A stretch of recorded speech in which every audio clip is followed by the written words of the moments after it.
Right. So that was for the external hardware, and now we are looking at the internal hardware. So the internal hardware is looking at the components or parts inside the computer itself. So every computer has a RAM. Every computer has a RAM and a ROM. And then every computer also has what? A motherboard.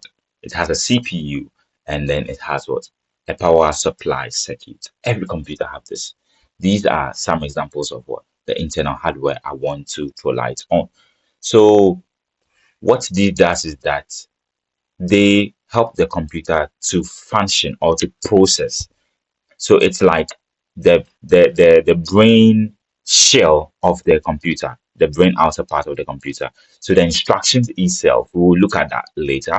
So the instructions itself goes through this hardware, and then this hardware now tell each part of the computer, do this, do that, do this, do that. Do you get it? So it's like your skull, the head skull, and then your brain is inside. So when you think of something, immediately your brain begins to tell your hand, you do this, you do that, you do this, you do that.